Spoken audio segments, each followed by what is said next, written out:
बिस्मिल्लाहिर्रहमानिर्रहीम। आज हम बात करेंगे हमारा नौजवान जो तालीम से फ़ारिग हो जाता है, चाहे वो दुनियावी तालीम से फ़ारिग हो या दीनी तालीम से फ़ारिग हो, उसके लिए सबसे बड़ा मसला ये होता है कि उसने तालीम से फ़ारिग होने के बाद करना क्या है। होता यूँ है कि जब तक कोई भी तालिब इल्म, चाहे वो दीनी हो या दुनियावी हो, जब तक वो ज़ेर तालीम होता है तो वो बड़े बड़े ख्वाब देख रहा होता है कि मैं जब तालीम को मुकम्मल करूँगा, मेरे लिए इतनी ज़्यादा नौकरियाँ होंगी, इतनी जॉब्स होंगी, मेरे लिए इतने सारे मैदान मौजूद होंगे और मैं ये करूँगा, मैं वो करूँगा। बड़े बड़े वो सुहाने ख्वाब देख रहा होता है। हालांकि हकीकत इसके बिल्कुल बरअक्स है। हमारे मुल्क में जब कोई नौजवान अपनी तालीम मुकम्मल कर लेता है तो उसके लिए एक मुश्किलात का पहाड़ खड़ा होता है। वो ये उसको तब महसूस करता है जब वो तालीम से फ़ारिग होने के बाद आहिस्ता आहिस्ता थोड़ा थोड़ा वक़्त और अरसा गुज़रता जाता है, और वो नौजवान उसकी कोशिश सिर्फ यही होती है कि मुझे कोई अच्छी जॉब मिले। उस अच्छी जॉब की कोशिश में 1 साल गुज़रता है, 2 साल गुज़रते हैं, फिर वो डिप्रेशन का शिकार होता है। ऐसे कई सारे नौजवानों से हमारी मुलाकात होती रहती है, वो चाहे दीनी तालीम से फ़ारिग हुए हों या दुनियावी तालीम से फ़ारिग हुए हों। फिर बहुत सारे वो मोबाइलों की दुकान पे काम कर रहे होते हैं, बहुत सारे जो है वो मैंने गाड़ी का टायर पंचर लगाते हुए भी किसी को देखा। बहुत सारे जो है वो बेरोज़गार पड़े होते हैं। बहुत सारे जो है ना वो डिप्रेशन का शिकार हो के, एक नौजवान मुझे कहने लगा कि मेरा दिल कर रहा है मैं ख़ुदकुशी कर लूँ, और बल्कि मैंने ख़ुदकुशी की कोशिश भी की है। मैंने पिस्तौल के अंदर 6 गोलियां भी लोड कर ली थी अपने आप को मारने के लिए, और उसको समझाया, और वो अब किसी जगह काम कर रहा है। तो नौजवानों को पैगाम ये है कि आप बहुत बड़े सुहाने ख्वाब देखने के बजाय या बहुत बड़ी नौकरी की तलाश में जगह जगह ठोकरें खाने के बजाय आप एक ऐसा काम करें जिससे आसानी से आप दूसरों को नौकरी दे सकते हैं।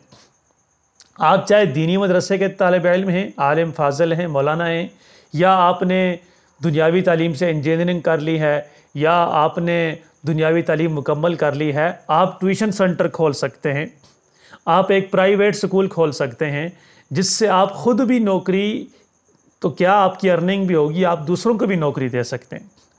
ज़रूरी नहीं कि हम नौकरी ही के इंतज़ार में बैठे रहें और अच्छी नौकरी की तलाश में बैठे रहें।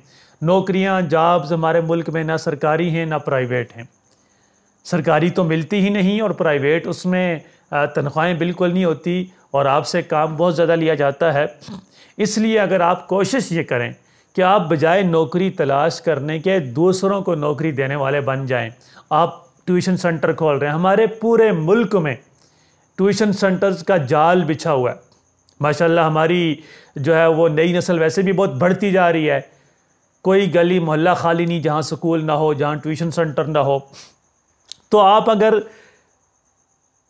दुनियावी तालीम से फ़ारिग हुए हैं तो आप अंग्रेज़ी पढ़ाएं, जो साइंस पढ़ाएं, जो दीगर दुनियावी तालीम के मज़ामीन हैं, आप उनका ट्यूशन सेंटर खोल रहे हैं, या आप प्राइवेट स्कूल किसी गली मोहल्ले में खोल लें। इब्तदाई तौर पे थोड़ी सी मुश्किलात आएंगी, आगे इंशाअल्लाह ताला जब आप उसका मयार बेहतर करेंगे, निज़ाम तालीम बेहतर करेंगे, आपका एक मयारी इदारा बन जाएगा।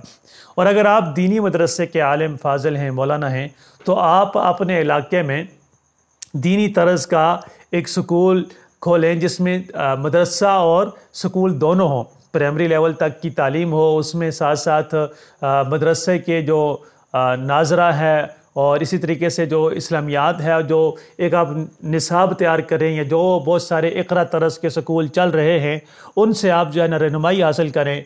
मकतब तालीमुल इस्लाम के नाम से जो इदारे चल रहे हैं उनसे सिलेबस ले लें और आप एक स्कूल शुरू करें, एक कमरे से शुरू करें। मैं बहुत सारे ऐसे अपने दोस्तों को जानता हूँ जो यहाँ इस्लामाबाद शहर में इसके जो मुज़ाफ़ाती एरिए हैं, यहाँ पे एक कमरा लेके उसमें उन्होंने ट्यूशन सेंटर शुरू किया हुआ है, और वो अच्छा खासा उससे कमा रहे हैं। तो बजाय इसके कि नौकरी की तलाश में आप रहें, और नौकरी भी आपको चाहिए बड़े लेवल की। जो दुनियावी तालीम वाले हैं वो तो सोचते हैं कि हमें ग्रेड 17 की नौकरी मिले या उससे ऊपर की मिले, और जो दीनी तालीम वाले हैं वो ये सोचते हैं कि हमें या तो किसी मदरसे में तदरीस मिले या किसी मस्जिद में खिताबत मिले, इसके अलावा हमने कुछ और नहीं करना। तो इन ساری چیزوں کے مواقع بہت کم ہوتے جا رہے ہیں، ہمارے فضلاء کی تعداد بہت بڑھتی جا رہی ہے، چاہے وہ دین سے فارغ ہونے والے ہوں تعلیم حاصل کر کے یا دنیاوی تعلیم مکمل کر کے میدان میں آ رہے ہوں، تو یہ ایک مقابلہ بڑھتا جا رہا ہے۔ اور نوکریوں کی تلاش میں آپ کسی بھی سرکاری یا پرائیویٹ ادارے میں آپ پتہ کریں تو آپ کو پتہ چلے گا کہ ایک نوکری کی پوسٹ پر کتنے ہزار درخواستیں جمع ہو جاتی ہیں۔ وہ چھوٹے لیول کی نوکری ہی کیوں نہ ہو، چھوٹے سے چھوٹے لیول کی، اس کے لیے کتنے پڑھے لکھے نوجوان اپنی درخواستیں جمع کراتے ہیں۔ کچھ عرصہ پہلے ایک ویڈیو سوشل میڈیا پر گردش کر رہی تھی، راولپنڈی کے کسی ہسپتال میں ایک پی ایچ ڈی کیا ہوا لڑکا جس نے پی ایچ ڈی کی ہوئی تھی اور وہ خاکروب کی نوکری کر رہا تھا، وہاں صفائی کر رہا تھا، اس کا انٹرویو لیا گیا۔ اس نے کہا کہ میں نے بہت نوکری کے لیے کوشش کی، مجھے کہیں نوکری نہیں ملی، میں اوور ایج ہو رہا تھا تو میں نے یہ نوکری قبول کر لی اور اب میں 16,000 روپیہ تنخواہ لے رہا ہوں، میں یہ نوکری کر رہا ہوں۔ تو بجائے اس کے کہ یا تو نوکری ملے ہی نہ، یا سکیل 1 کی ملے، خاکروب کی ملے، چپڑاسی کی ملے، یا کسی پرائیویٹ ادارے میں 8-10 ہزار کی نوکری ملے، تو اس سے بہتر یہ ہے کہ آپ اپنا کوئی چھوٹے سے چھوٹا ادارہ شروع کریں، ٹیوشن سینٹر شروع کریں اور سکول شروع کریں جس میں آپ پڑھانا شروع کریں، آپ اور ٹیچر کو بھی رکھیں۔ تھوڑے عرصے بعد، 1 سال بعد آپ کا وہ ادارہ معیاری ادارہ بن جائے گا۔ لمبے لمبے خواب دیکھنا کہ میں یہ کر دوں گا، میں وہ کر دوں گا، ہمارے ملک میں ہر آنے والا دن نوجوانوں کے لیے مشکلات ہی لے کر آ رہا ہے۔ وہ مہنگائی کی صورت میں ہیں، وہ ہمارے سیاسی جو ادوار بدلتے ہیں، ہر بدلتے دور کے ساتھ ہمارے لیے مشکلات بڑھتی چلی جا رہی ہیں۔ زندگی کو گزارنا ایک چیلنج بنتا جا رہا ہے، تو اس چیلنج سے نمٹنے کے لیے ہمیں صرف اور صرف جو ہے نا نوکری پر انحصار نہیں کرنا ہوگا۔ اس کے علاوہ آپ کسی اچھے بزنس میں آ سکتے ہیں، آپ ڈیجیٹل مارکیٹنگ سیکھ سکتے ہیں، آپ ٹائپنگ کا کام سیکھ سکتے ہیں، اور اس طرح کے کام جن کا اس وقت معاشرے میں ضرورت ہے، جو کام وہ آپ کر سکتے ہیں، جس سے آپ کی اچھی خاصی ارننگ بھی ہو سکتی ہے اور آپ کی یہ جو محتاجی ہے یہ ختم بھی ہو سکتی ہے۔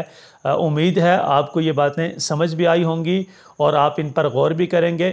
میری آج کی یہ باتیں سننے کا بہت شکریہ۔ ملتے ہیں اگلی ویڈیو میں۔ میں ہوں آپ کا میزبان محمد شعیب، اجازت دیجیے، اللہ حافظ۔